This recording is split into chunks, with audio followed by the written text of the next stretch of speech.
Bueno, buenas tardes. Bienvenidos a estas jornadas preparatorias del 13º Congreso de Derecho de la provincia.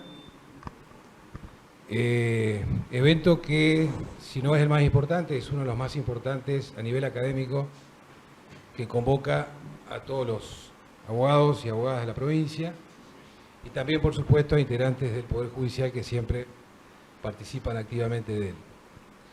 En primer lugar, agradecer a la comisión organizadora de este congreso en el haber elegido la ciudad de Concordia y esta seccional para la realización de esta jornada, que entiendo es la última jornada previa a la realización del congreso.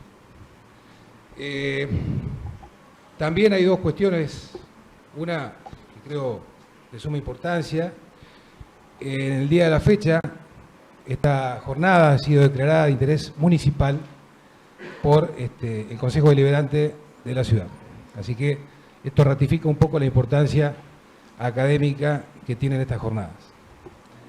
En segundo lugar, quiero aclarar también que aquellos que no pudieron venir, no pudieron estar presentes en estas jornadas, este evento, como es costumbre en esta seccional, está siendo grabado para luego ser alojado en la página virtual del colegio, a través del canal de YouTube del colegio. Así que ustedes lo pueden, ya la semana que viene, entiendo yo, martes o miércoles, podrán disfrutarlo. Quienes están acá podrán repetir, verlo. Y así que eso es algo importante, me parece a mí, para aquellos que no pudieron estar y sobre todo para gente de otros lugares de la provincia que no han podido viajar.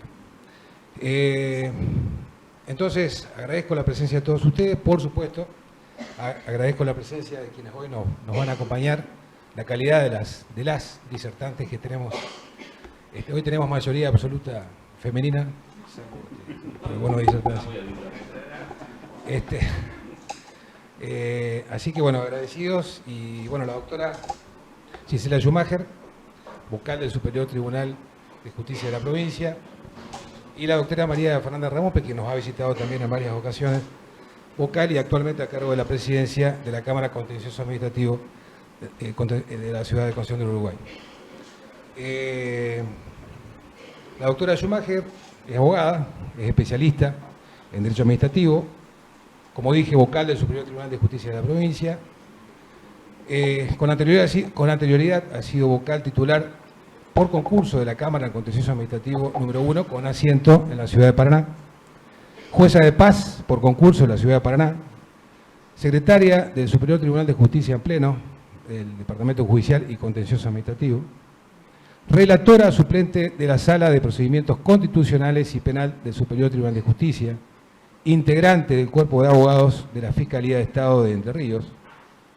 Integrante también de la Comisión Directiva de la Asociación de la Magistratura y la Función Judicial de la provincia de Entre Ríos, en los periodos 2014, 2016, 2018 al 2020. Integrante del Consejo de la Magistratura de Entre Ríos en representación de la Asociación de la Magistratura y la Función Judicial de Entre Ríos, en el periodo 2016-2018. Jurado de concursos para selección de integrantes de la magistratura y la función judicial y del empleo público judicial. Docente de Derecho Público en la Facultad de Ciencias Económicas de la Universidad Nacional de Entre Ríos y docente y disertante invitada en eventos de la materia en nivel de grado y posgrado. Colaboradora y autora de publicaciones sobre diversos temas de la especialidad. Si le parece, doctora, leo su currículum y después directamente. La doctora María Fernanda Ramospe egresó con el título de abogada de la Universidad Nacional del Litoral en el año 1995. Es presidente de la Cámara Contencioso Administrativo número 2 de Entre Ríos, con asiento en la ciudad de Concepción del Uruguay. Ex jueza de Juzgado Civil y Comercial número 3 de Concepción del Uruguay. Ex defensora de pobres y menores de la Defensoría número 3 de Concepción del Uruguay. Magíster en Derecho Administrativo con diploma de honor de la Universidad Austral. Especialista en Derecho Tributario de la Universidad Nacional del Litoral, especialista en Derecho del Trabajo y Derecho Procesal del Trabajo de la Universidad Católica Argentina, con sede en Rosario. Especialista en Magistratura Judicial de la Universidad de San Martín, profesora titular de la Cátedra de Derecho Administrativo de la Facultad de Ciencias Jurídicas y Sociales de la Universidad de Concepción del Uruguay, profesora titular de la Cátedra Derecho Comercial 2, Concursos y Quiebras de la Facultad de Ciencias Jurídicas y Sociales de la Universidad de Concepción del Uruguay. Fue profesora titular de la Cátedra Derecho Comercial 1 de la Facultad de Ciencias Jurídicas y Sociales de la Universidad de Concepción del Uruguay. Fue profesora adjunta de Derecho Civil 4 en la Facultad de Derecho de la Universidad Católica Argentina de Paraná. Profesora adjunta de Práctica Forense 1 en la Facultad de Ciencias Jurídicas y Sociales de la Universidad de Concepción del Uruguay. Capacitadora del Instituto de Formación y Perfeccionamiento Judicial Juan Bautista Alberdi. Miembro de la Asociación Argentina de Estudios Fiscales, es autora y coautora de bibliografía editada en el país y en el extranjero en el área de su especialización y colaboradora en distintas publicaciones jurídicas en el orden provincial y nacional. Ha participado como expositora y coordinadora en diversos congresos, jornadas y seminarios en el orden provincial y nacional. Bueno, yo espero que podamos aprovechar la calidad de las disertantes que tenemos acá. Antes que ello, quisiera darle la palabra a quien hoy nos acompaña, el doctor Alejandro Canavesio, presidente del Consejo Directivo de la provincia, del Colegio de la Abogacía de la provincia de Entre Ríos. Y desde ya agradezco tu presencia, Alejandro. Gracias Silvio, gracias a todos los presentes, muy buenas tardes, a los abogados, abogadas, colaboradores, comisión directiva, a los disertantes, gracias por la calidad de esta disertación que van a dar en el día de hoy.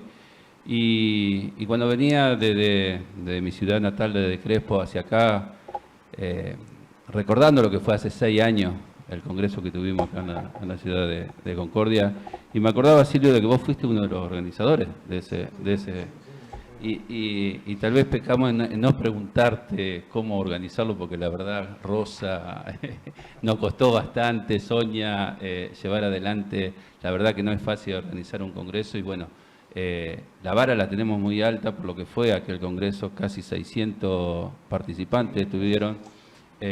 Fue la base de muchas decisiones que después se fueron tomando poco a poco y transformaciones de algunas cuestiones. La verdad es que en muchos escritos, lo que somos abogados litigantes, tomamos algunas conclusiones de las distintas comisiones para expresarlo en nuestro escrito y para que los jueces y juezas puedan tomar y cambiar algunos criterios. Así que vean la importancia que es un congreso, vean la calidad, lo que se puede obtener, los resultados, y para eso estamos, para eso hacemos las preparatorias, para que sean verdaderos disparadores con esta temática que hoy nos traen los disertantes, porque gracias a esos disparadores se pueden después realizar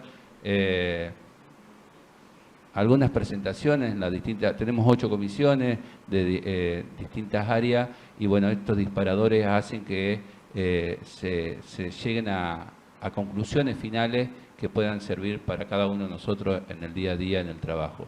Así que desde ya de nuestra parte, la comisión organizadora y directiva, invitarlo a participar. Espero que puedan compartir con nosotros 20, 21 y 22 de octubre. Fue declarado inhábil judicial, pero no para que se vayan un fin de semana largo, sino que para que lo aprovechen en la ciudad de Paraná, a capacitarse, a relacionarnos. Lo quisimos hacer presencial justamente para eso, queremos volver a esta vieja arma de estar compartiendo momentos de presencia, porque hacen a la formación de cada uno de nosotros. Somos verdaderos actores sociales y de nosotros tiene que salir lo mejor. Así que gracias Silvio por el recibimiento, gracias, siempre un gusto estar acá en Concordia. Ustedes saben del placer que significa estar acá junto a ustedes, de lo que significa Concordia para la provincia, así que nada, lo esperamos el 20, 21 y 22 de octubre. Gracias a los disertantes, espero que aprovechen lo que nos traen preparados para el día de hoy y que podamos interactuar con ellos en el día de hoy para que sea base para este Congreso Provincial de Derecho. Muchísimas gracias.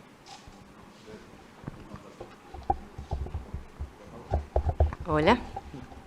Bueno, buenas tardes a todos y a todas. Antes de empezar me voy a robar unos minutos porque, bueno, quiero agradecer, tengo mucho para agradecer en primer lugar al Colegio de la Abogacía de Entre Ríos, está acá su presidente, lo acabamos de escuchar, y además en el contexto en el que este evento se realiza, que son las jornadas, el Congreso Provincial de Derecho. Y como bien decía Alejandro, yo recuerdo apenas a 2 años de recibirme, mi primer Congreso Provincial de Derecho fue en el año 2004 en Paraná, y debatíamos acerca de, hice algunas ponencias con el ímpetu de la juventud, y debatíamos en ese momento acerca de la reforma de la Constitución de la provincia. Y surgieron, como bien decías, muchas cosas interesantes que después se plasmaron y fueron debates en la constituyente. Y el Congreso Provincial de Derecho me parece un espacio valiosísimo porque además tiene ese rasgo tan horizontal, donde una joven abogada apenas recibida y alguien que a lo mejor transita desde hace muchos años los tribunales tienen el mismo valor a la hora de presentar ponencias, y ese espacio de intercambio y de debate me parece muy valioso y suele ser un espacio donde esta diversidad permite construir nuevas ideas, cambiar viejas ideas, así que celebro entonces y felicito al Colegio de la Abogacía una vez más por sostener desde hace tantos años el Congreso Provincial de Derecho. En segundo lugar, quiero agradecer al presidente de la sección, al doctor Hugo Loto, por recibirnos en su hogar, por organizar todo. Esto siempre genera mucho trabajo organizar una jornada, desde que ande la luz, la computadora, hasta que esté el agua dispuesta acá arriba, así que sé que ese es un esfuerzo también para quienes están acá escuchándonos, con lo cual también mi agradecimiento a la Ciudad de Concordia y al Colegio de la Abogacía en la sección Concordia. Por último, quiero agradecerle a Sonia Rondoni como parte del equipo de organización, que fue la que se ocupó de gestionar que estuviéramos acá.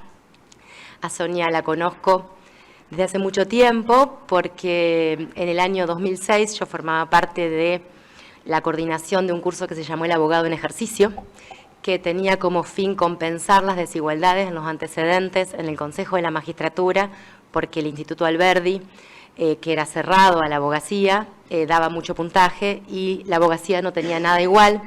Entonces organizamos, en el año 2006, participé de la organización de ese curso que se llamó El Abogado en Ejercicio. Y en ese contexto fui a Concepción del Uruguay, y ya desde aquella época Sonia era una gran anfitriona, nos llevaba a comer, nos atendía, nos recibía y nos aguantaba a una personas como yo que recién arrancábamos, éramos más bien metidas que con tanto que aportar. Entonces, bueno, gracias Sonia, porque mantenés la calidez y el afecto desde esa época hasta ahora. Y 2 cositas más, si me permiten, porque esto, bueno, una vez escuché que cuando los que dan conferencias son viejos, empiezan a agradecer, uno los reconoce porque hacen agradecimientos y empiezan a recordar, bueno, se ve que ya envejecí. Una cosa más, celebro que seamos 3 personas, 2 colegas a las que respeto y aprecio y quiero, la doctora Soaje y la doctora Ramuspe, con quienes he transitado muchos momentos en común. Hace unos años hubiera sido impensado que se organizara una jornada donde solo estuviéramos 3 mujeres hablando, como bien lo decía el doctor. Usualmente casi que éramos una especie de cupo, había un montón de hombres y alguna que otra mujer que aparecía entre medio. Lo mismo pasa en los libros, lo mismo pasa en muchos espacios, y por suerte cada vez más podemos decir que, bueno, el auditorio acá tan numeroso confirma que podemos sentirnos respetadas y apreciadas en estos nuevos tiempos que corren. Así que, bueno, ese otro agregado, discúlpenme que me tome este tiempo. Ahora sí, a lo que me llamaron, voy a hablar de la responsabilidad del Estado, y ya desde el título de esta charla estoy fijando una posición que tiene que ver con la posición normativa y que tiene que ver con algunas posiciones que he resuelto, sobre todo como integrante de la Cámara, que es, hablamos de la responsabilidad del Estado de Entre Ríos. ¿Qué significa hablar de la responsabilidad del Estado? En primer lugar, es lo que muchos aún mencionan, pero que para mi modo de ver es un lenguaje que debe ser modificado, lo que antes se conocía como la responsabilidad civil del Estado. A partir de las nuevas modificaciones, justamente de lo que voy a hablar, la nueva concepción de la responsabilidad del Estado implica hablar de qué decimos cuando decimos responsabilidad del Estado. Hablamos de la responsabilidad patrimonial del Estado, que se genera a partir de los daños que el Estado puede ocasionar siempre que se cumplan con los presupuestos para que esta responsabilidad se haga efectiva.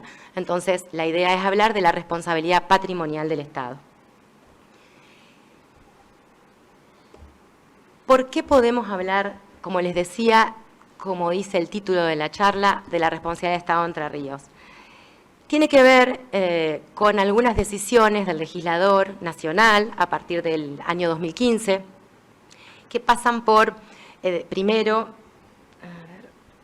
el dictado de la Ley de Responsabilidad del Estado, la 26.944, es un trabalenguas que se confunde con la otra, donde el Estado Nacional, el Congreso Nacional, decidió hacer una ley de responsabilidad del Estado. Ustedes sabrán que antes de esta decisión legislativa, la responsabilidad del Estado básicamente no tenía una regulación normativa. Fue, como decimos los abogados y las abogadas, una creación pretoriana de la Corte que se fue construyendo a lo largo de muchos años, desde principios del siglo XX hasta la sanción de la ley. Y a medida que la Corte avanzaba, y a veces retrocedía y a veces avanzaba, íbamos formando las decisiones y recibiendo las decisiones en materia de responsabilidad del Estado, con la suma de un par de artículos del viejo Código Civil y principios constitucionales, y básicamente lo que hacíamos era estar intentando saber cuál era la última decisión de la Corte en materia de responsabilidad, y a partir de esas decisiones se fueron construyendo, diría que la mayoría de las cosas que hoy plasman las leyes de responsabilidad. No lo digo yo, lo dijo Laura Monti en una conferencia a la que asistimos en la ciudad de Victoria hace unos años, porque la primera pregunta que le hicimos ¿es verdad que la ley de responsabilidad de Estado refleja la jurisprudencia de la Corte o es una mentira? Que era más o menos lo que se discutía públicamente al momento de la sanción de la ley de responsabilidad. Y ella, que bueno, tiene algo de autoridad en la materia porque es procuradora adjunta de la Corte Suprema, nos dijo con contundencia que la ley reflejaba la jurisprudencia de la Corte Suprema de Justicia.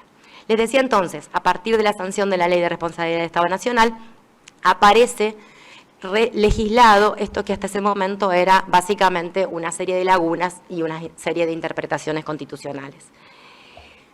A partir de ahí, la Ley de Responsabilidad del Estado dice expresamente, que esto fue uno de los grandes debates, que no se aplicaba a la responsabilidad del Estado el Código Civil. Sabrán y habrán escuchado que esto generó muchos debates y decían que eso iba a implicar la irresponsabilidad del Estado, y al poco tiempo, 6 meses después, se reforma o se sanciona el nuevo Código Civil y Comercial, hoy vigente, ustedes saben, empezó en el 2015, que ratifica esto a partir de la inclusión de 3 normas. Ahí están abajo, el 1764, 765 y 1766, que van en consonancia, o estas normas, con lo que decía o dice la Ley de Responsabilidad del Estado acerca de que las normas de la parte del... En realidad, esto es interesante porque lo que dice es la responsabilidad. Las disposiciones del capítulo 1 de este título no son aplicables a la responsabilidad del Estado de manera directa ni subsidiaria. Es decir, fíjense, creo que es importante, no dice que el Código Civil y Comercial no es aplicable a la responsabilidad del Estado. Dice las disposiciones de este título que habla de la reparación de los daños y perjuicios. Y insiste incluso en los artículos siguientes, se rige por las normas y principios del derecho administrativo nacional o local según corresponda. Bien. Aparece este panorama legislativo concertado del Congreso Nacional en el año 2015. Y ahora lo voy a conectar con alguna cuestión acerca de estos debates públicos que generaron estas normas. Después vamos a ver cómo fue la evolución a partir de esta fecha.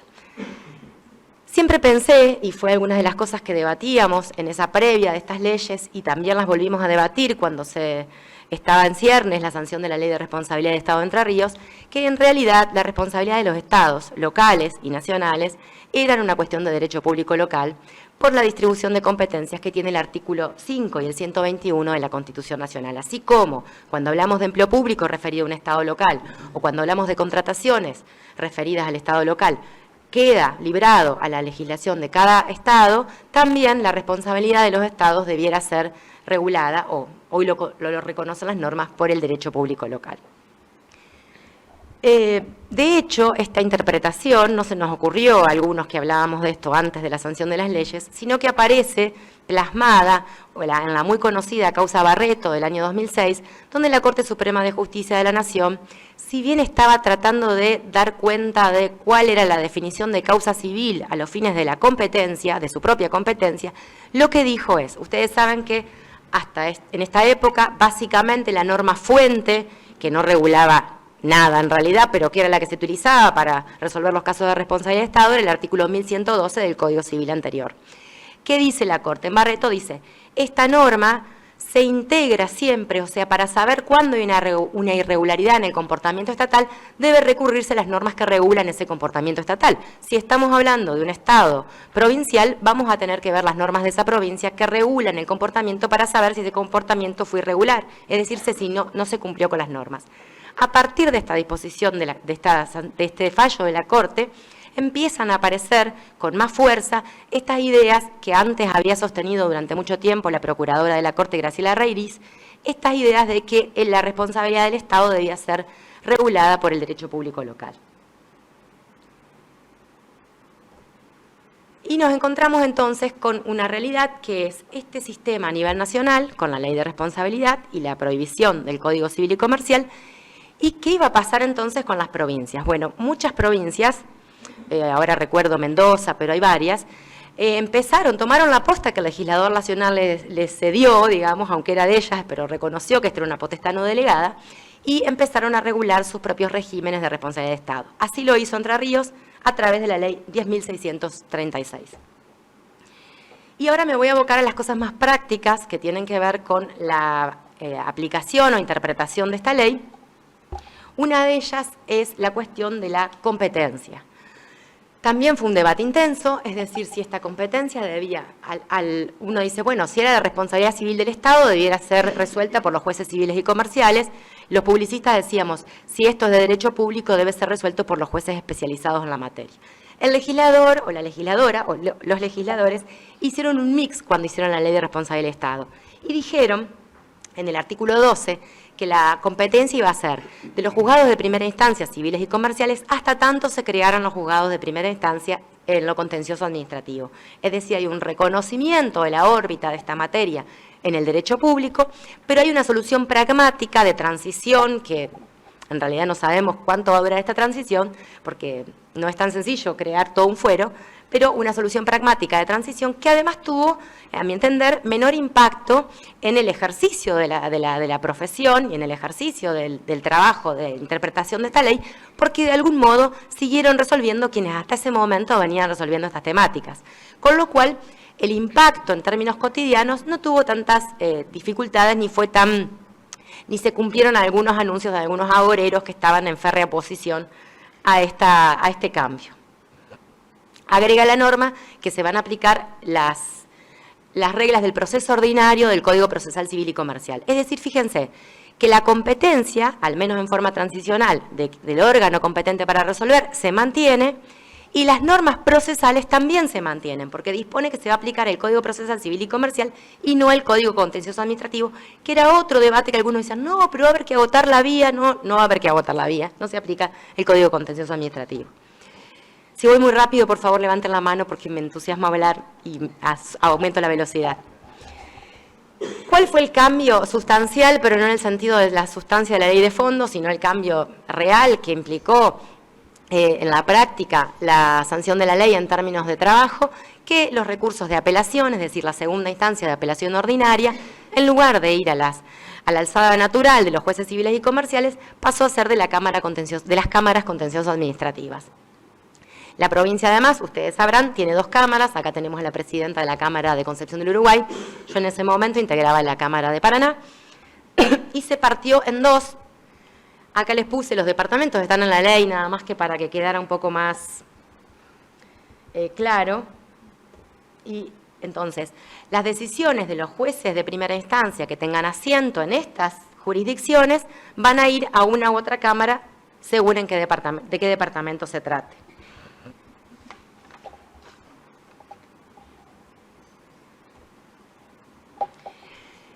Entonces les decía, primera instancia, juzgados civiles y comerciales. Segunda instancia, cámaras en lo contencioso administrativo. El gran interrogante ha sido, y aún es, les quiero decir, ahora vamos a ver cómo viene el resultado, menos interesante que los resultados del Mundial, pero bueno, es mi resultado, y aún es, ¿qué pasa con la tercera instancia? Originariamente, tanto la Cámara Contencioso Administrativo de Paraná como la Cámara Contencioso Administrativo de Uruguay consideraban que el recurso de inaplicabilidad de ley contra las sentencias de las cámaras, a partir de la norma de la ley que dice que las cámaras eran la autoridad de análisis de admisibilidad del recurso de inaplicabilidad de ley, tenía que ser el Superior Tribunal de Justicia en pleno, bajo la lógica de que si esto era derecho público, el pleno es el que maneja y entiende las cuestiones de derecho público. En la Cámara de Paraná, esta era la postura mayoritaria, hablo de mí, perdón, pero bueno, la sosteníamos el doctor González Elías y yo, y en disidencia estaba el doctor Baridón, y en la Cámara de Uruguay creo que era unánime la posición. Hasta que cambia la integración de la Cámara de Paraná y con la incorporación de la doctora Acevedo, la Cámara de Paraná empieza a decir que la competencia para el recurso inaplicable de ley es la Sala Civil y Comercial. En este contexto de aquellos recursos concedidos al Pleno por ambas cámaras, el Superior Tribunal de Justicia en Pleno solo resolvió creo que una o dos causas, está ahí Astudilla, donde recibida la causa no se analizó o no hubo en la votación un pronunciamiento expreso de todos los vocales sobre la competencia, su propia competencia. Solo se pronunciaron Misahuac y Giorgio explícitamente respecto de que el Pleno era competente, y los demás resolvieron el caso sin decir nada. De todas maneras, la composición de este tribunal del año 21 ha cambiado. Y por otra parte, y esto por ahí es un poco más novedoso, recientemente en abril, la Sala Civil y Comercial, frente a una causa que se llama Almada, creo que está ahí. Bueno, estos son los precedentes de las cámaras, ¿no? En la posición primaria era Astudilla, la posición que dice que es la Sala Civil, Almada y Jensen Escobar, y uno de los precedentes de la Cámara Contencioso Administrativo de Uruguay es Raceto. Y el superior tiene en este momento el Pleno para resolver estas 4 causas que vienen de la época de las concesiones ante el Pleno. Yo les dejo este material, Sonia ya lo tiene, así que no es necesario que anoten. Si a alguno le interesa alguna causa, después se lo reparten. Pero estas están sin pronunciamiento. O sea, la única que el superior en pleno se pronunció fue Astudilla, donde en realidad no se pronunció. Y la sala, ahora el 21 de septiembre, acaba de pronunciarse en esta Almada que concedió la Cámara de Paraná sobre que la Sala Civil y Comercial es incompetente para entender en los recursos de inaplicabilidad de ley respecto de los asuntos de responsabilidad de Estado que vienen desde las cámaras contenciosas administrativas. Con lo cual, al menos la sala que integro ha decidido que esto es del Pleno. Vamos a ver qué dice el Pleno cuando deba pronunciarse, por si quieren anotarla para seguir cómo termina la historia. Almada.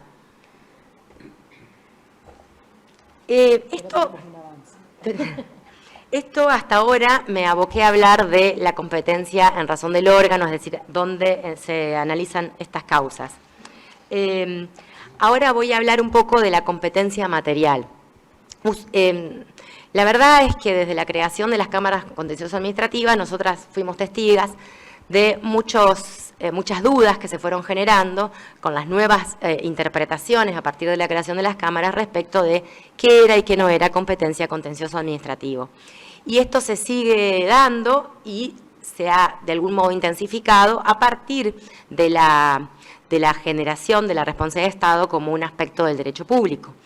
Y una de las cosas que ha debido ser decidida, y me parece muy interesante porque esto no está muy claro en las normas, así que ha sido interpretado a través de los precedentes, es qué cosas no son competencia o no son propias de la ley de responsabilidad de Estado y por lo tanto no tienen esta lógica de las 3 instancias. Una es las cuestiones contractuales.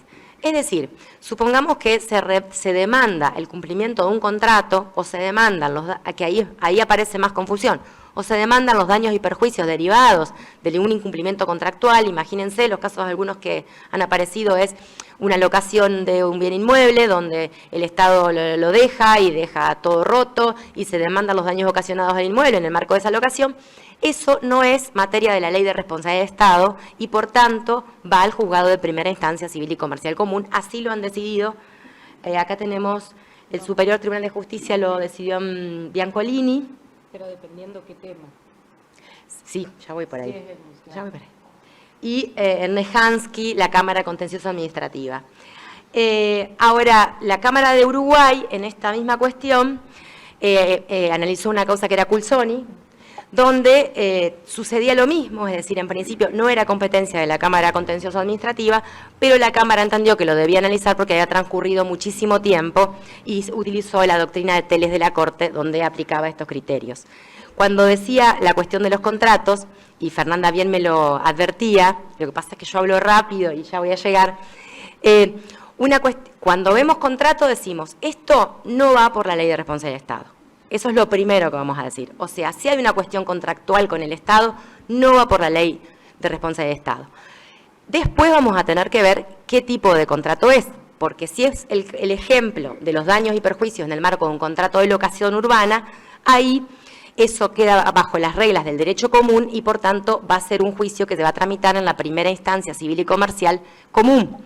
En cambio, si el contrato, los daños que se reclaman devienen de un contrato administrativo, en ese caso la discusión va a pasar por el contencioso administrativo clásico y las cámaras en lo contencioso administrativo van a ser órganos de entendimiento de estas discusiones en primera instancia. No sé si me expliqué, a eso apuntaba. Bien, gracias. Y aclaro esto porque la Ley de Responsabilidad de Estado tiene el artículo 10, que ustedes van a leer, que dice, la responsabilidad contractual del Estado se rige por lo dispuesto en las normas específicas. En caso de ausencia de regulación, se aplica esta ley en forma supletoria. Y ustedes van a decir, yo acabo de decir que la Ley de Responsabilidad de Estado no rige no entra en los contratos. El asunto, a mi entender, o al menos lo que hemos escrito en estos fallos, es, una cosa es el tribunal competente y la ley aplicable a los fines de a qué tribunal va a ir.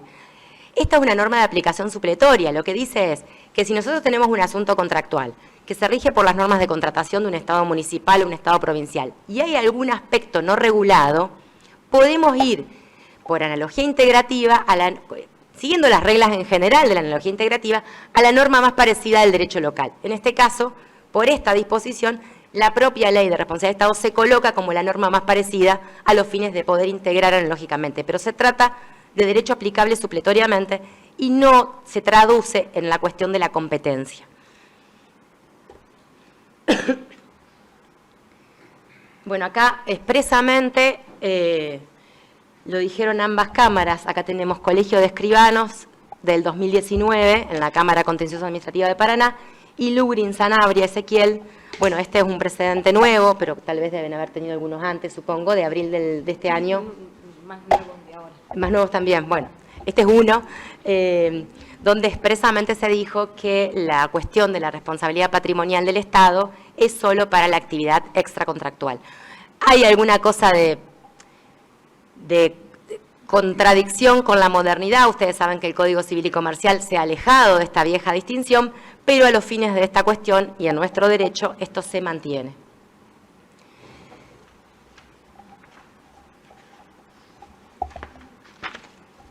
Entonces, hablábamos de la competencia en razón del órgano, hablamos de algunos aspectos de la competencia material y ahora voy a pasar a algunos aspectos vinculados a esta historia con la que iniciaba acerca de aparece la Ley de Responsabilidad de Estado Nacional, luego el Código Civil y Comercial y luego la Ley de Responsabilidad de Estado de la provincia. Fíjense las fechas, ahí las consigné, 2014, el Código Civil y Comercial en el 2015 y la Ley de Responsabilidad de Estado en el 2018.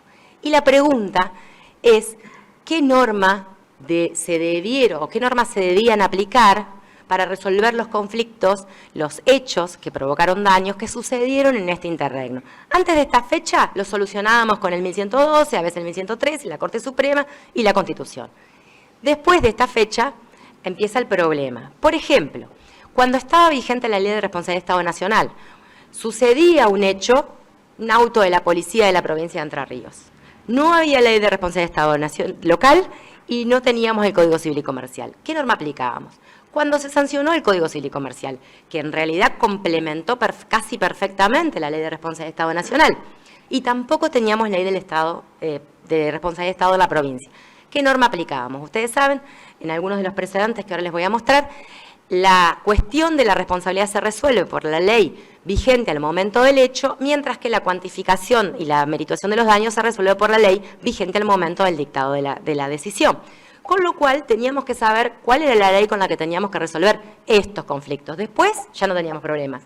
Antes, ¿qué hacemos? Bueno, hubo algunos precedentes que utilizaron por analogía la aplicación de la Ley de Responsabilidad de Estado Nacional.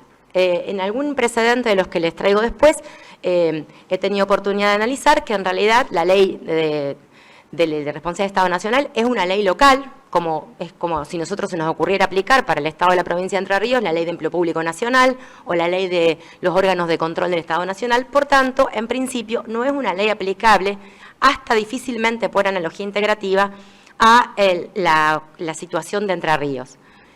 Y con el Código Civil y Comercial también aparece la misma respuesta, es decir, nosotros decíamos, bueno, pero el Código Civil y Comercial prohíbe la aplicación a la responsabilidad de Estado.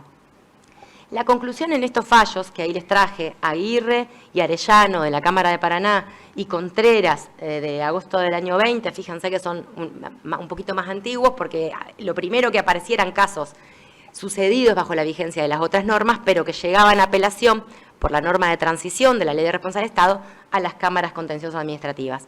Y ahí se dijo que lo que había que resolver o lo que había que aplicar eran los mismos principios que se venían aplicando desde antes, vinculados a las normas constitucionales y a esa interpretación pretoriana de la Corte, donde utilizaba las reglas del derecho público por esta conexión entre el 1102 y el derecho público, y analizar el comportamiento irregular bajo la idea de que el factor de atribución era la falta de servicio, que era lo que venía diciendo la Corte Suprema de Justicia de la Nación desde antes de la Ley de Responsabilidad de Estado Nacional, desde antes del Código Civil y Comercial y hasta la sanción de la ley local en Entre Ríos. Con lo cual, el derecho aplicable en rigor, desde el periodo anterior hasta la sanción de la Ley de Responsabilidad, fue el mismo.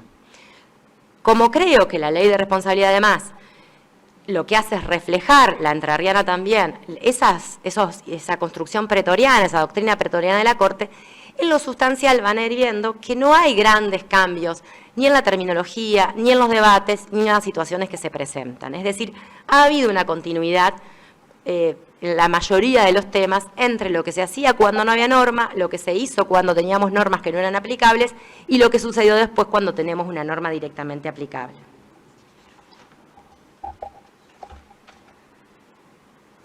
Bien, los presupuestos de la responsabilidad, nosotros sabemos que cuando tenemos que analizar la responsabilidad, tanto en el derecho público como en el derecho privado, lo primero que tenemos que ver son si se dan los presupuestos para que exista responsabilidad.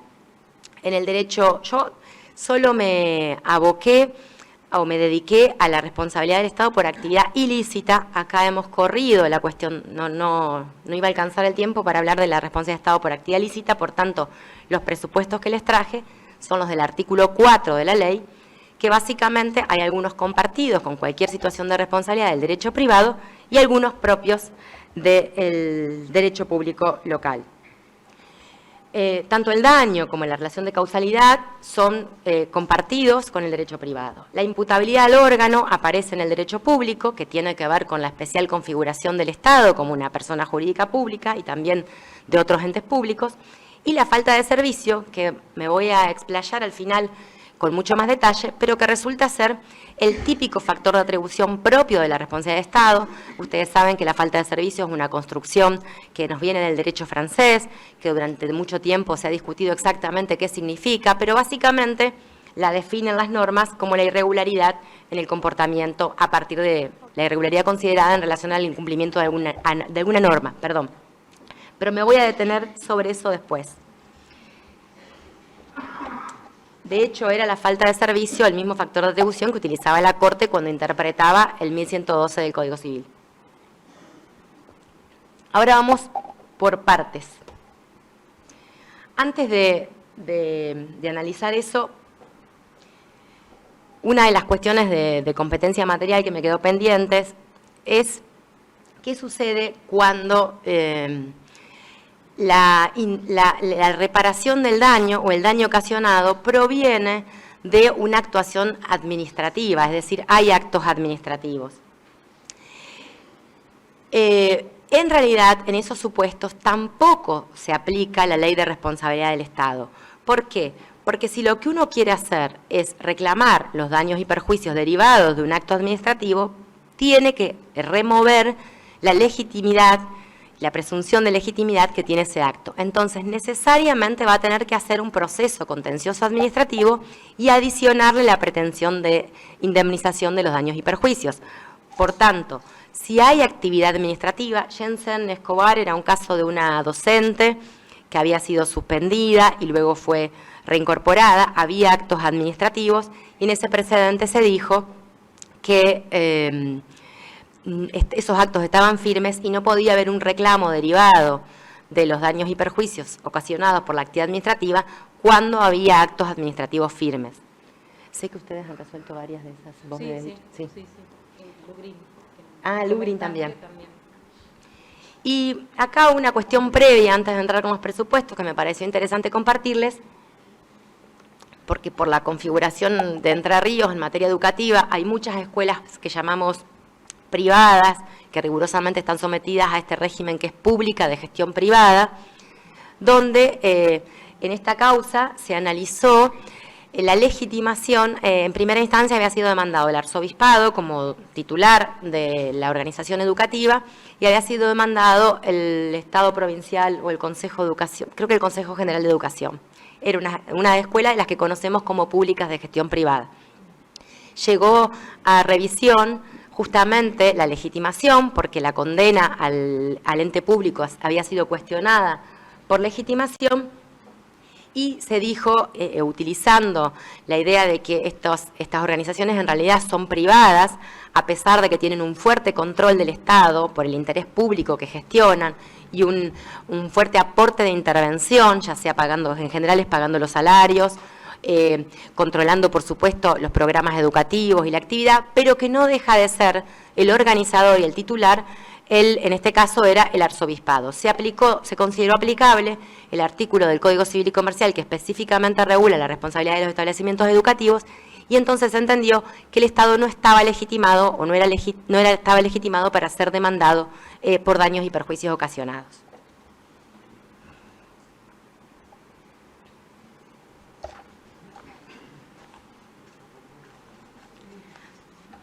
Ahora sí vamos a los presupuestos de la responsabilidad. No sé, doctor, cómo voy con el tiempo. Bueno. Decía entonces, de los 4 presupuestos de la responsabilidad del Estado por su actividad ilegítima, empezamos con el daño.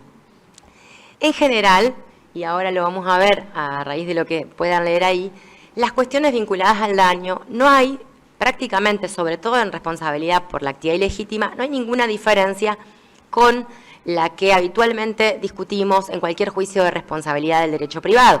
Tenemos la cuantificación de los daños, tenemos la tasa de interés, el tipo de daño, y esto, ¿por qué no hay diferencias? En primer lugar, porque ni la Ley de Responsabilidad del Estado Nacional ni la Ley de Responsabilidad del Estado de la provincia regularon nada sobre los daños, es decir, no tienen un régimen autónomo del daño distinto a lo que puede ser el régimen del derecho común.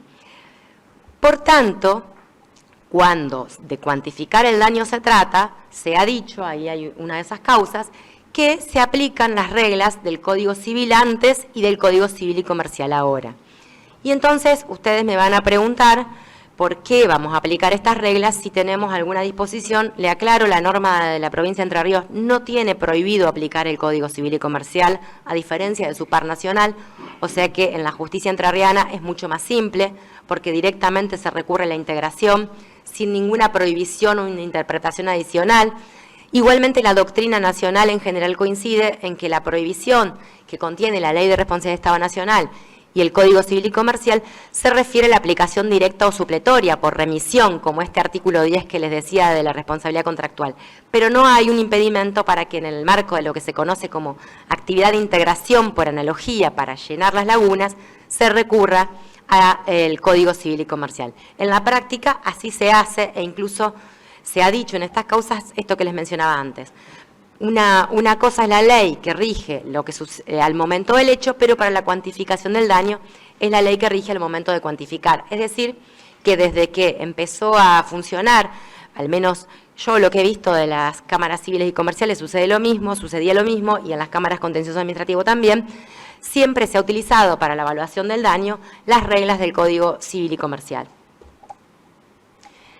La imputabilidad tiene algunas características propias, justamente derivadas de la condición de ente público del Estado, y ustedes habrán leído bastante sobre esto, acerca de cómo es la historia de por qué es que el Estado responde cuando actúan personas físicas que trabajan para él. Hubo épocas y algunas similitudes también con las teorías que se usan en materia de sociedades, de personas jurídicas, en el derecho privado. Hubo épocas en que se hablaba de la representación, del mandato. Los primeros precedentes de la Corte responsabilizando al Estado hablaban de la actividad del dependiente. Entonces, pero justamente esta es una idea abandonada. Desde el momento, ya lo había hecho la Corte a partir de Badel y lo hacen ambas leyes de responsabilidad. Desde el momento en que hablamos de que la responsabilidad del Estado es directa, supone que no necesitamos el enlace con la cosa riesgosa, con la responsabilidad del dependiente, no tenemos que saber quién fue se aleja de lo subjetivo, por eso también es objetiva, no nos importa si hubo culpa o dolo, a los fines de responsabilizar al Estado. Ya vamos a ver que el comportamiento desde el punto de vista subjetivo de las personas que funcionan como agentes estatales sí tiene importancia para otros aspectos. Pero para atribuir responsabilidad al Estado no nos importa el comportamiento subjetivo, la culpa o el dolo de su dependiente. ¿Qué nos importa? Que esa persona actúa como órgano. Cada cosa que una persona en relación de dependencia con el Estado hace, lo hace como si fuera el Estado mismo.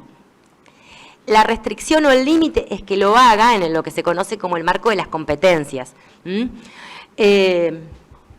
Es decir, que la ley que exige la imputabilidad material de la actividad o la inactividad al órgano estatal. En esta causa Lederos había una discusión porque era un supuesto de mala praxis médica, se había atendido una bebé, una médica en un centro de salud dependiente del Estado, y había habido una omisión en el diagnóstico, no se había advertido a través de las radiografías una displasia de cadera que le había generado a la niña. La displasia de cadera, yo lo aprendí con la causa, es una cosa que se detecta cuando los bebés tienen determinada edad, y si uno no la detecta, y ahí se puede sanar fácilmente, y si uno lo detecta en ese momento, después no se puede revertir y genera muchos problemas de movilidad y entre otros, y necesita operaciones, pero nunca se corrige del todo. La médica aparentemente no había advertido, había hecho un error de diagnóstico, y entonces venía el Estado a decir que no era responsable porque había sido problema o una cuestión de la culpa de la profesional de la medicina. Ahí se resolvió que ella actuaba como órgano y que su actuar siempre iba a ser imputable al Estado, y en todo caso la culpa o dolo puede tener impacto, como lo vamos a ver después, en las acciones de repetición o los reclamos que el Estado le haga a su funcionaria. Pero nunca va a importar. Yo siempre cuento, cuando hablo de este tema, una causa que tuve una vez en la Fiscalía de Estado, que se trataba de una señora embarazada que había ido a un hospital público de una localidad pequeña, y cuando llega la atiende la médica y primero le dice, no está todo bien, después dice, me parece que hay placenta previa, tenemos que hacer una ecografía. Quiere hacer una ecografía y el ecógrafo estaba bajo llave y el que tenía la llave no estaba. Después dice, bueno, no te podemos hacer la ecografía, pero es placenta previa, vamos a operarte. Cuando llama al anestesista, no había anestesista en ese hospital, porque se había dispuesto que hubiera guardia pasiva de anestesistas cada 15 días. 15 días sí, 15 días no. La médica entonces ordena el traslado a un hospital donde sí había complejidad para hacer la operación, y en el transcurso del traslado su bebé muere. Entonces yo le pregunto esto. Bueno, a ver, ¿sobre quién depositamos la subjetividad en esa causa? Lo primero que decimos, que decía quien demandaba, la médica, porque si hubiera hecho el diagnóstico a tiempo, esto no hubiera pasado. La médica decía, no, mire, yo lo que demoré en el diagnóstico era media hora, naturalmente tuve que demorar eso porque no tenía ecógrafo, así que la culpa, y además cuando diagnostiqué, hicieron dije lo que había que hacer, operarla en ese momento. El anestesista, entonces decimos, bueno, el anestesista que no estaba. El anestesista dijo, no, mire, esto que les contaba, yo tengo el contrato por el cual me instruyen a que solo tengo que cumplir guardias pasivas 15 días al mes. Y estos 15 días, lo que sucedió estaba dentro de los 15 días que yo no tenía obligación de concurrir. Entonces, bueno, la subjetividad tampoco está en el anestesista.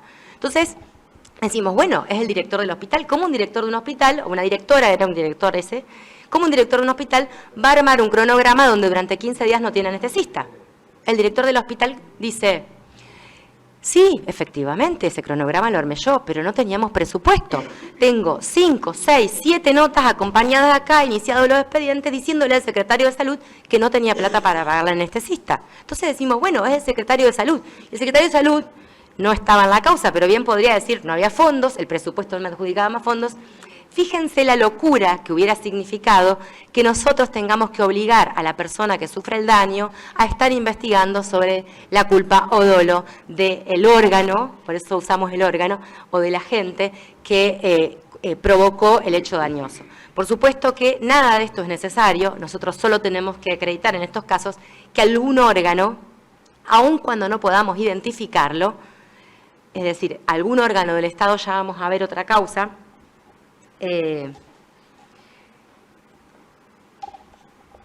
que era una infección intrahospitalaria. Entonces, un bebé, una mamá había tenido 2 bebés prematuros, estaban internados, los 2 se internan, uno es externado al poco tiempo y el otro queda internado.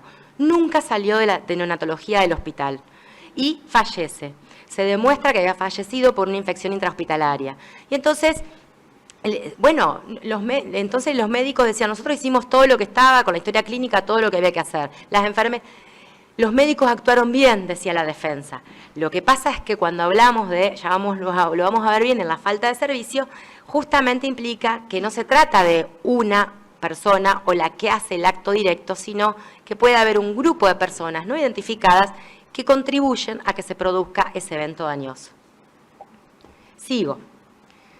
La causalidad, esto funciona igual que en el derecho privado, es decir, la disposición normativa requiere que haya una causalidad adecuada, y tanto en esta causa Ferreira del año 20 de la Cámara de Paraná como en Gastardel Horacio de la Cámara de Concepción del Uruguay, se analizó la causalidad.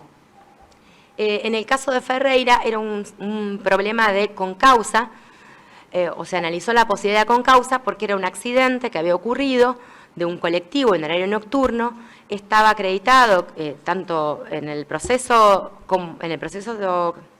de reclamando los daños como en la causa penal, que el chofer venía conduciendo a excesiva velocidad, pero la pareja del chofer que había sido damnificada en el hecho había reclamado una indemnización al Estado, arguyendo que el accidente había ocurrido también por la falta de señalización de esa vía pública.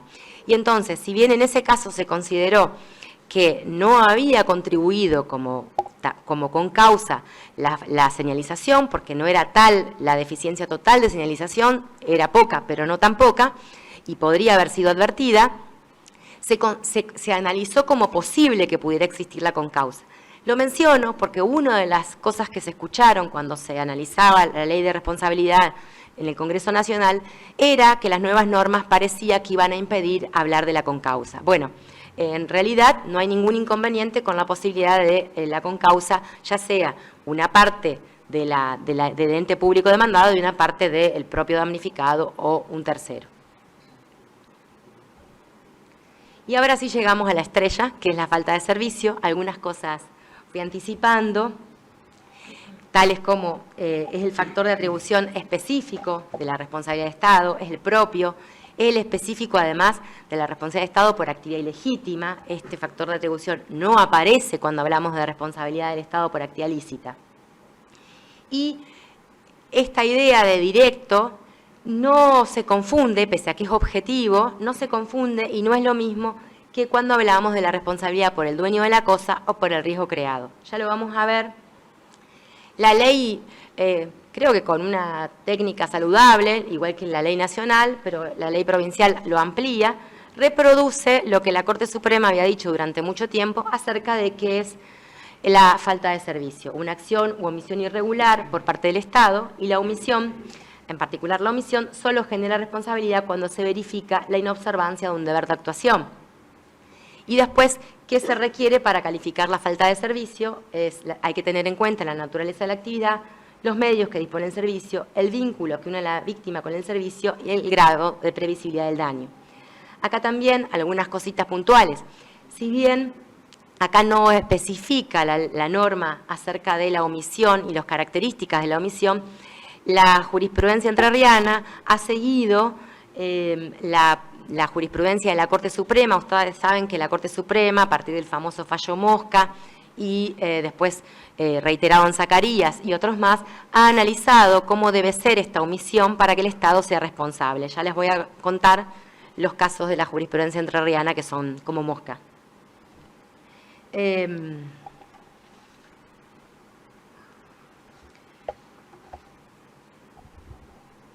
Ahora avanzo algunos ejemplos. Estos son ejemplos de decisiones. Les comento dos cosas, digamos. Una es que en realidad nosotros estamos muy habituados, por esta historia de creación pretoriana, a analizar la responsabilidad del Estado a partir de los casos concretos. Por eso es que traje algunos casos concretos. Y no traje casos concretos del Superior Tribunal de Justicia, que es la última autoridad de interpretación de la norma, porque aún no hay ninguno. Es decir, ninguno de los casos de responsabilidad del Estado ha sido interpretado sobre el fondo, sobre alguna de estas discusiones que se dieron en estas causas, no se ha dictado ninguna sentencia. Así que lo que hasta hoy tenemos es esto, lo cual no significa que alguna de estas interpretaciones, hay muchas que están firmes, otras no, pueda luego ser modificada a partir de una decisión de revisión en el marco del recurso de inaplicabilidad de ley. Acá tenemos una cosa frecuente en materia de responsabilidad del Estado. Les traje un ejemplo de la Cámara de Paraná y uno de la Cámara de Concepción del Uruguay, Flores y Sosa. Son los casos donde se imputa al Estado responsabilidad por sucesos acaecidos en personas que están bajo lo que se conoce en derecho administrativo como sujeción especial, que es que están privados de su libertad en un establecimiento carcelario. Y acá se analizó esto de la falta de servicio aplicada a lo que es los establecimientos carcelarios y se consideró que tenía que ver con que se hubieran cumplido o no las medidas de seguridad mínimas tendientes a garantizar la integridad. En el caso de Flores, era un recluso que fue matado por otro en una reyerta muy rápida. En las filmaciones se ve que es algo, se acercan y le pega un puntazo directo al corazón, cae muerto en el momento y entonces el argumento del Estado era que no había habido un comportamiento irregular porque esta rapidez con que habían sucedido los hechos había hecho imposible prevenir este daño y los agentes habían actuado inmediatamente socorriéndolo, pero era demasiado tarde por el tipo de lesión. Lo que se determinó, tanto en primera instancia como en la Cámara, al analizar este argumento, fue que el Estado debía organizar el servicio de un modo de prevenir este tipo de incidentes, porque cuando se hace la investigación penal preparatoria en el marco del incidente, se descubre que en la celda del recluso, que después termina aceptando su culpabilidad en sede penal, se habían encontrado, no recuerdo ahora si eran 12 o 14 elementos punzocortantes en la celda del recluso. Entonces, con este argumento, es decir, ustedes debieron analizar, debieron hacer una requisa, es imposible que 14 elementos punzocortantes se encontraran en la celda del que luego había sido el autor del hecho. Fíjense cómo la falta, y para analizar cómo existía el deber de evitar que existieran elementos punzocortantes, se analizó tanto la ley de ejecución penal 23660 como las reglamentaciones locales, provinciales, sobre cómo deben funcionar las cárceles en la provincia. Y en el caso de la Cámara de Concepción del Uruguay, te pido que me corrijas si relato mal, era una persona que aparentemente tenía y tuvo y las concretó intenciones suicidas y se suicidó a través de abrir una garrafa de gas y aspirar el gas de la garrafa. Luego del suceso, lo que se discutía es si el Estado había tomado todas las medidas adecuadas y por qué, o si podía evitar ese suicidio, y la Cámara analizó, entre otras cosas, que el Estado sí había adoptado todas las medidas, primero porque según las normas del servicio penitenciario, hacía la dignidad humana, la posibilidad de que los internos, los penados, tuvieran el acceso a una nafe para poder cocinarse, y que el Estado, en este caso, a la garrafa la había puesto afuera, no estaba dentro de la celda, y que el recluso había hecho toda una conexión a través de la ventana para acceder al gas que tenía esa garrafa. Y por tanto declaró que en ese caso la organización del servicio no había sido irregular.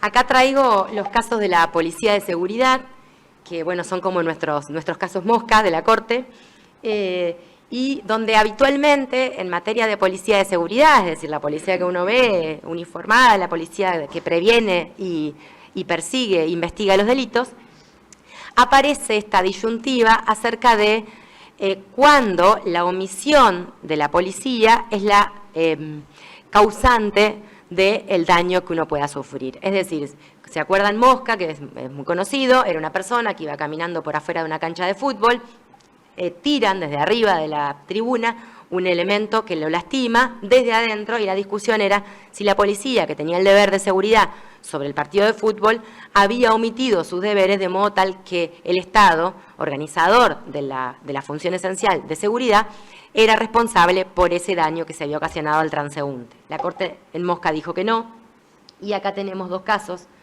Se salió el... Ya lo conecto.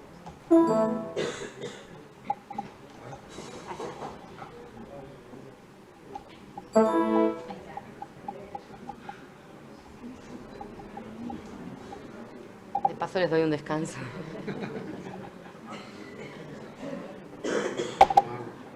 Sí.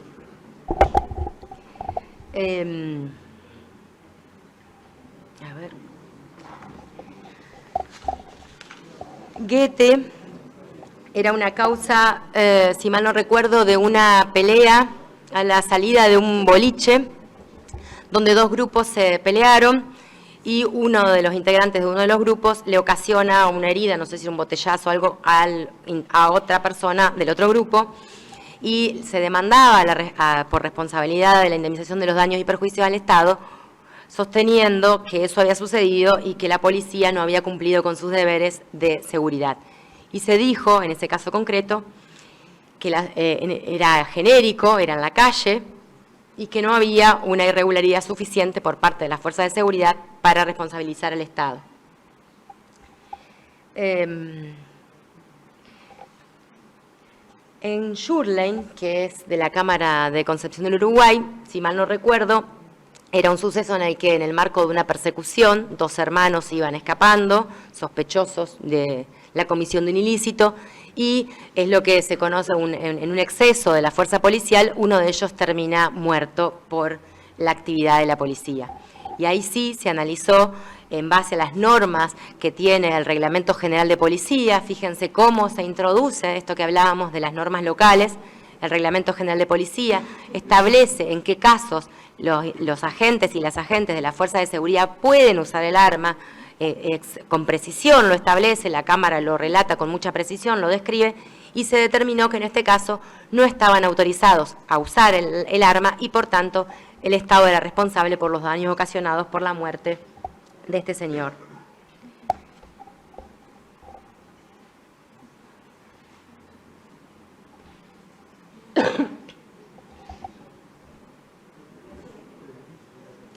Una muy habitual, creo que en términos de cantidad debe ser la más frecuente, es las demandas por daños y perjuicios relacionados con el estado de las vías públicas, desde los pozos en cualquier municipio hasta las rutas cuando uno se traslada de una ciudad a otra. ¿No hay pozos?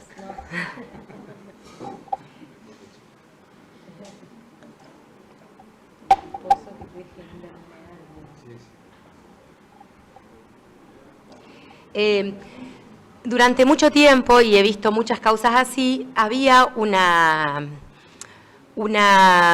justificación de este tipo de responsabilidad, alegando que el Estado era el titular de esa ruta o de esa calle y como titular del dominio público de esa ruta o de esa calle, y como titular de esa cosa riesgosa, respondía por los daños que esa cosa ocasionara.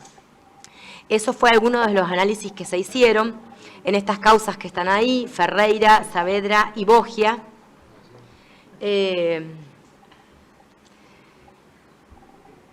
Ferreira creo que tenía que ver, era esta causa que les decía, donde el chofer alegaba la concausa y se discutía si la ruta estaba en buen estado de señalización. Y Saavedra era un pozo donde la señora conducía una moto y se había chocado con el pozo y se advertía que no estaba señalizado, en la calle no hay iluminación.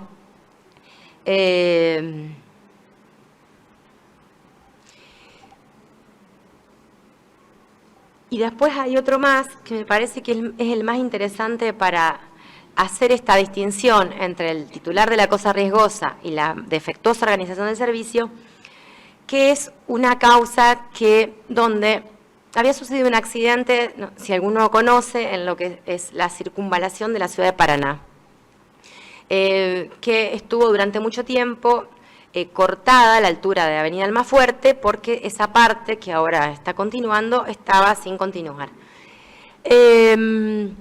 Resulta que un grupo de personas que salía a otra ciudad de la provincia alegaba que se habían chocado con un montículo que estaba puesto sobre la circunvalación porque no lo habían visto y en realidad en esa parte hay que bajar a la derecha, o todavía hay que bajar a la derecha, y que ellos no habían visto el montículo. Entonces responsabilizaba al Estado porque no estaba bien señalizado ese montículo. Aquí que la demanda había sido dirigida contra la Dirección Provincial de Vialidad y contra el municipio de la ciudad de Paraná. El argumento era, y hubo profusa prueba en la primera instancia sobre esto, se discutió sobre quién era el titular de esa calle. Entonces, aparecieron unos convenios viejísimos porque el titular original era la Dirección Nacional de Vialidad, que se lo había cedido a una donación que había aceptado la Dirección Provincial de Vialidad, y además, como la propietaria era la Dirección Provincial de Vialidad, el municipio había alegado que no estaba legitimado para ser demandado en esa causa porque el dueño era la Dirección Provincial de Vialidad. Cuando va a revisión a la Cámara, se distinguió y se dijo que la titularidad del bien del dominio público no importa a los fines de la responsabilidad del Estado, sino que lo que importa es la jurisdicción del ente público sobre el control de esa vía pública. En el caso, eso respondía a la jurisdicción del municipio paranaense. Ustedes saben que tanto el artículo 240 de la Constitución de la provincia como la Ley Orgánica de Municipios le adjudica a los municipios en sus ejidos urbanos el control y el cuidado de la vía pública. Por tanto, lo que se analizó es que el municipio sí estaba legitimado porque eso era parte de su jurisdicción.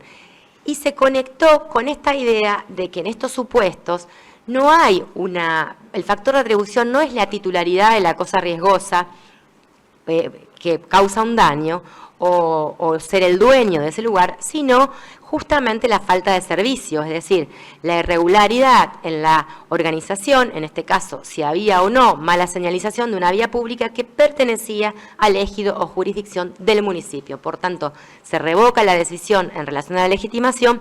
De todas maneras, no se confirma la sentencia en relación a la responsabilidad porque no había sido probado suficientemente ni la circulación, ni los daños, ni la falta de señalización. Esa causa no está ahí, se llama Cuaraza Hugo y es de la Cámara de Paraná del 30 de abril del 21.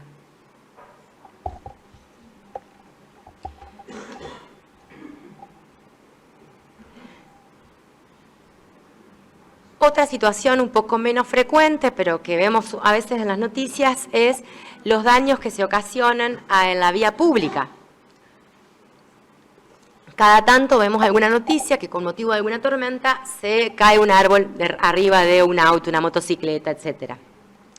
En esta causa durante una tormenta, una persona había dejado estacionado su auto en una zona parquizada y en la tormenta el árbol cayó exactamente arriba del auto y lo destruyó bastante. Bueno, la cuestión es que se alegaba que el municipio era responsable del daño ocasionado en este auto como titular de los árboles.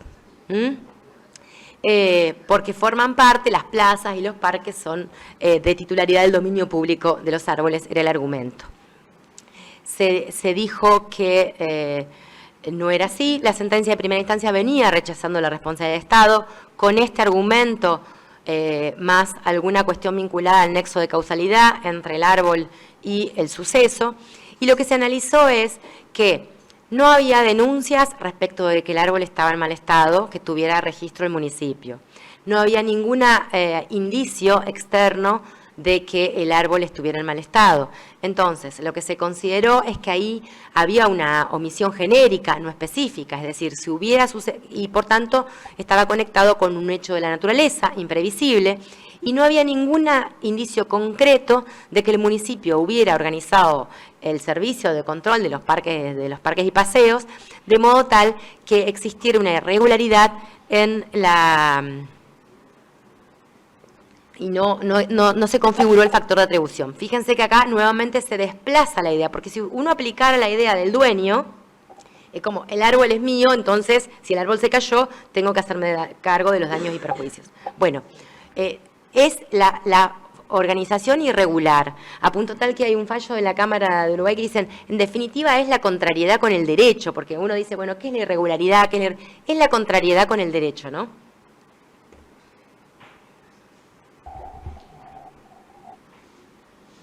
De todas maneras, y esto lo dijo la Cámara de Concepción Uruguay en esta causa Chamorro-Estefanía, esto no excluye totalmente la posibilidad de que en algunos supuestos podamos recurrir a otros factores de atribución.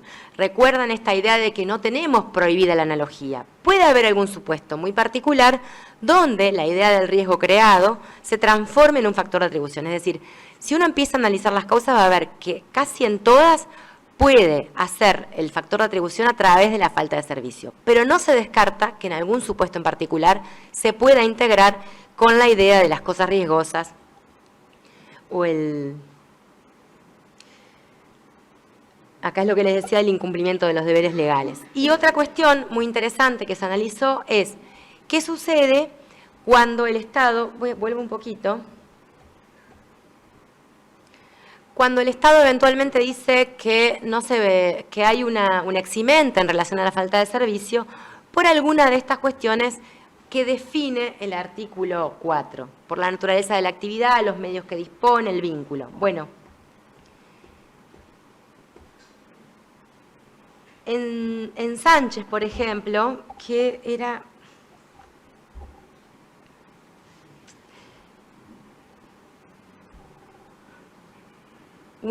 creo que era un caso de mala praxis hospitalaria, donde el Estado argumentaba que no había habido por su parte una irregularidad, diciendo que no había nada que hacer. En ese caso se le dijo, creo que también era una infección intrahospitalaria, se le dijo, pero mire, usted podría haber hecho estas 10 cosas y no viene a decirnos ninguna, hicimos todo lo que correspondía. No, hablar de que el comportamiento fue regular supone que esto se pruebe, es decir, a través de qué medios, cuáles fueron los comportamientos esperados o esperables que se hicieron y que entonces dan cuenta de que hubiera producido un eximiente en esta...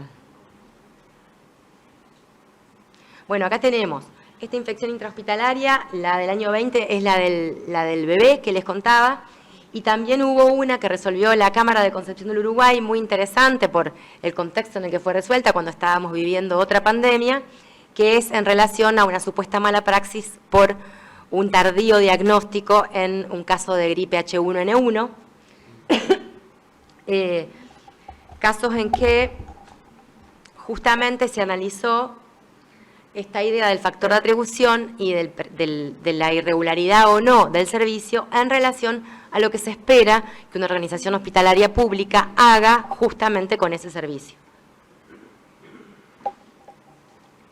Entonces, no basta con decir que cumplimos con todos los protocolos. Bueno, ¿qué protocolos? ¿Qué estudios se hicieron? ¿De dónde los sacaron? Miren, acá hay un listado. ¿Cuál es el programa anual que tiene el hospital para las actividades de vigilancia y prevención?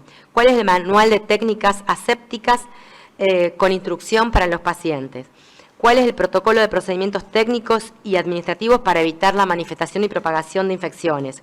Las constancias de capacitación permanente brindada a los equipos que intervienen. Las normas escritas sobre el lavado de manos. Fíjense este catálogo de cosas que se le dijo, usted no trae nada de todo esto, simplemente alegó que había cumplido con todas las reglas y que no había ninguna cuestión concreta.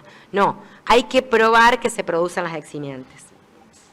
En el caso de Urbini, creo que tenía que ver también con que los protocolos frente a la pandemia no existían, entonces lo que había hecho el médico no respondía a las reglas del arte conocidas hasta ese momento, por más que después tal vez el análisis de cómo se producía esa enfermedad pandémica hubiera permitido saber que se podía hacer otra cosa. Y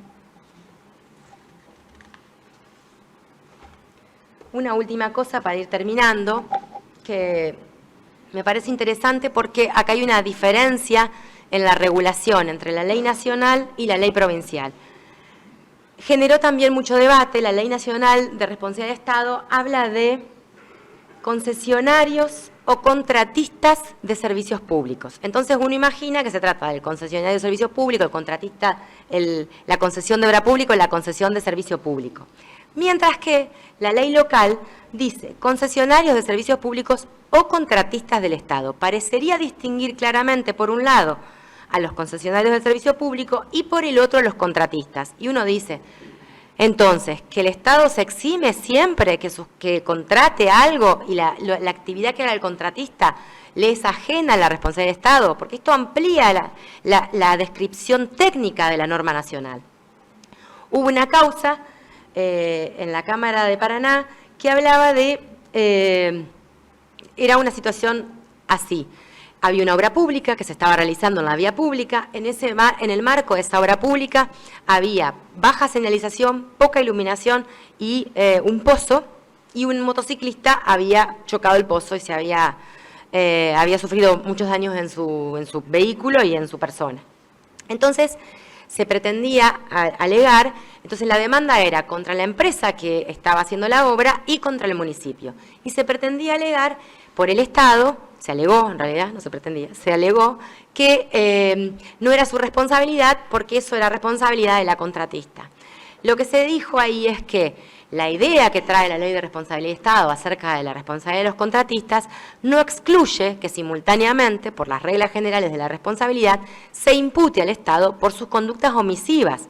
En el caso había muchísimas órdenes de servicio de parte del municipio en el marco del contrato de obra pública que le decían a la contratista que reparara, señalizara, que cumpliera con los deberes accesorios que traía ese contrato de obra pública. Entonces dijo, usted no solo tiene que hacerse cargo de asegurarse que la contratista cumpla con su obligación principal, que es hacer la obra, sino con todas las obligaciones accesorias que están en el contrato.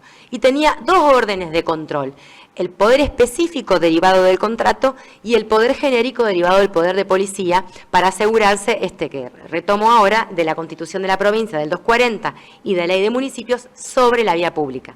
Ninguno de estos dos órdenes habían sido cumplidos regularmente, porque al contratista se lo había intimado, pero no se había rescindido el contrato, el Estado hubiera podido hacerlo por terceros. Ustedes saben que en el contrato administrativo de obra pública el Estado tiene muchas potestades, pero además esa situación del contrato demostraba que el municipio estaba en conocimiento de esa situación irregular en la vía pública, de la falta de iluminación, de la falta del pozo, y por tanto se consideró que no estaba exento de su responsabilidad, justamente porque había incumplido con las obligaciones que les correspondían de asegurarse, por la cuestión genérica, que la vía pública estuviera en buen estado de transitabilidad, y por la cuestión específica en el marco de las obligaciones que derivaban del contrato de obra pública.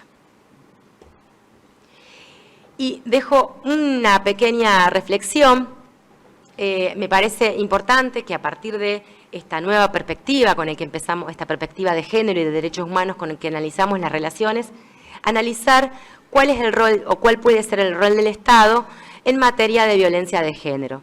A mi modo de ver, y hay un artículo en este libro que aparece su foto ahí, que reflexiona sobre esto, el Estado podría estar involucrado aplicando estas normas y también aplicando los tratados internacionales. Un supuesto sería la responsabilidad internacional del Estado por el incumplimiento de los tratados internacionales que ha firmado en materia de protección de la violencia de género y de igualdad de oportunidades para las mujeres.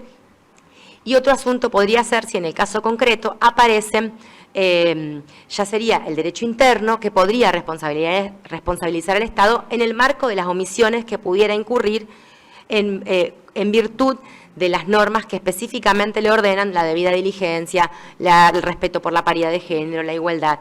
Y una en particular, que me parece que lo dejo como, más bien como reflexión, es analizar cuál sería el rol en el marco de estos deberes expresos, genéricos o no genéricos, en frente a la omisión del Estado en el marco del incumplimiento de las capacitaciones obligatorias dispuestas por la ley Micaela.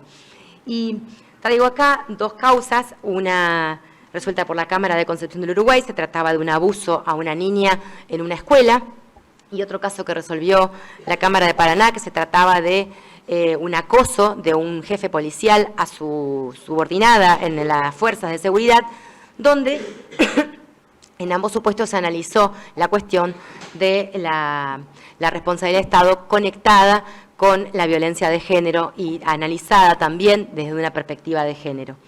Y los traigo de nuevo a la ley Micaela, porque nosotros sabemos que la ley Micaela obliga a los 3 poderes del Estado, en todos sus niveles de estatalidad, pero en lo que hace la ley de Entre Ríos, a capacitarse en materia de género, y en una causa que se llama Menón, en el año 2020, sin pretensión de parte, es decir, era una discusión sobre la nulidad o no de una sanción administrativa de un municipio de la ciudad de Crespo, de un caso dentro del municipio de Crespo, y el Superior Tribunal de Justicia, con un antecedente de la Cámara, obligó, aún sin pretensión de partes, porque se advertía a lo largo del sumario, si bien se admitió la demanda porque había una irregularidad en el proceso sumarial, se advirtió que había muchísimos indicios de una absoluta falta de perspectiva de género en la organización estatal y se dispuso la obligatoriedad de la capacitación. Fíjense que se me ocurren 3 niveles de lo más genérico a lo más específico, es decir, la obligación de la capacitación, una disposición de una sentencia de la obligación de capacitación y eventualmente los sucesos que se puedan conectar desde el punto de vista de la causalidad entre la falta de capacitación y diversos hechos dañosos que sucedan. Terminé. Bueno, perdón. Gracias.